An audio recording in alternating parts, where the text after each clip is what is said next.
கண்டிப்பா நிறைய பேருக்கு தெரிஞ்சிருக்காதுன்னு நினைக்கிறேன், கேளுங்க. 94 வயசுல ஒரு பெரியவர், அவர் தங்கி இருந்த வீட்டை காலி பண்ண சொல்லி அவர் ஹவுஸ் ஓனர் சொல்லிட்டாரு.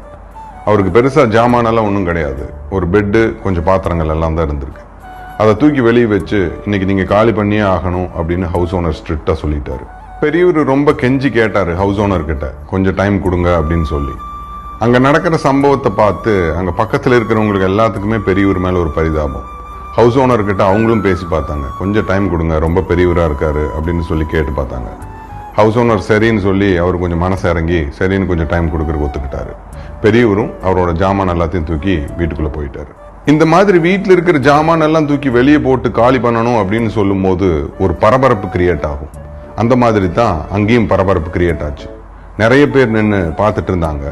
அந்த கூட்டத்துல ஒரு பத்திரிகை ரிப்போர்ட்டரும் இருந்தாரு. நடந்த எல்லாத்தையும் அவர் பார்த்துட்டு இருந்தாரு. இந்த சம்பவத்தை பேப்பர்ல பப்ளிஷ் பண்ணணும்னு முடிவு பண்ணிட்டாரு. இந்த பதிவுக்கு டைட்டில் கூட ரெடி பண்ணிட்டாரு, வாடகை வீட்டில் இருந்து முதியவரை வெளியேற்றிய கொடூர உரிமையாளர் அப்படின்னு சொல்லி. அந்த பெரியவரை கொஞ்சம் போட்டோஸ் எல்லாம் எடுத்துட்டு, அவர் தங்கி இருந்த வீட்டையும் கொஞ்சம் போட்டோஸ் எடுத்துட்டு அவருடைய பிரஸ் ஓனர் கிட்ட போய் நடந்த சம்பவத்தை எல்லாம் சொல்லி அந்த போட்டோஸையும் காமிச்சாரு. பிரஸ் ஓனர் எல்லா சம்பவத்தையும் கேட்டுட்டு கடைசியில போட்டோஸ் வாங்கி பார்த்தாரு. ஓனரே மிரண்டு போயிட்டாரு, ஷாக் ஆயிட்டாரு. இந்த பெரியவர் யாருன்னு உங்களுக்கு தெரியாதா அப்படின்னு ரிப்போர்ட்டர் கிட்ட கேட்டதுக்கு ரிப்போர்ட்டர் எனக்கு தெரியாதுங்க அப்படின்னு சொன்னாரு. அடுத்த நாள் பேப்பர்ல பக்கத்துல வெளிவந்தது, திரு குல்சாரிலால் நந்தா முன்னாள் இந்திய பிரதமரின் அவல நிலை, வீட்டு வாடகை கொடுக்க முடியாததால் வீட்டில் இருந்து வெளியேற்றப்பட்டார் அப்படிங்கிறது தான் செய்தி. செய்தி வெளியே வந்த உடனே அப்ப இருந்த பிரைம் மினிஸ்டர் ஆபீஸ்ல இருந்து ஹையர் அபிஷியல்ஸ் எல்லாம் படையெடுத்து வர ஆரம்பிச்சிட்டாங்க. பெரிய பெரிய ஹையர் அபிஷியல்ஸோட காரை பார்த்து ஹவுஸ் ஓனரும் மிரண்டு போயிட்டாரு. அப்பதான் ஹவுஸ் ஓனருக்கே தெரிஞ்சது யார் இந்த பெரியவர் அப்படின்னு சொல்லி.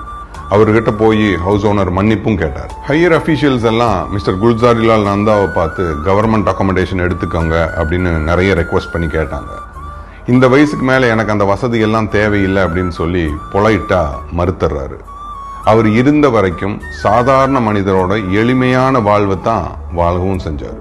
இப்போ மிஸ்டர் குல்சாரிலால் நந்தாவை பத்தி ஒரு சின்ன குறிப்பு. 2 தடவை இந்தியாவுக்கு பிரைம் மினிஸ்டரா இருந்திருக்காரு, ஹோம் மினிஸ்டராகவும் இருந்திருக்காங்க. ஹையஸ்ட் சிவிலியன் அவார்டான பாரத ரத்னா, இந்தியாவிலேயே மிக உயரிய விருதான பாரத ரத்னா விருதையும் அவருக்கு கொடுத்திருக்காங்க. 99 வயசு வரைக்கும் நேர்மையாவும் எளிமையான வாழ்வையும் வாழ்ந்து இறந்துட்டார். இந்த பதிவிலிருந்து நமக்கு கிடைக்கக்கூடிய மாரல், நேர்மையான லீடர்ஷிப், எளிமையான வாழ்வு. இது 2க்கும் எடுத்துக்காட்டா மிஸ்டர் குல்சாரிலால் நந்தாவுடைய வாழ்க்கையை சொல்லலாம். சைக்கிள் ஓட்டுவதை எப்படி வார்த்தையாக்க முடியாதோ, நீச்சல் அடிப்பதை எப்படி எழுதி கற்றுக்கொள்ள முடியாதோ, அதுபோலத்தான் நேர்மை, எளிமை அப்படிங்கிறதெல்லாம் வாழ்ந்துதான் காட்ட முடியும். அதை படித்து புரிந்து கொள்வது என்பது இயலாது.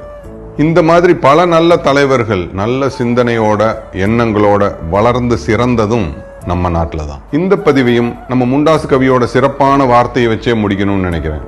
சிந்தையில் 1000 எண்ணம் வளர்ந்து சிறந்ததும் இந்நாடே. My name is Niyas Basheer.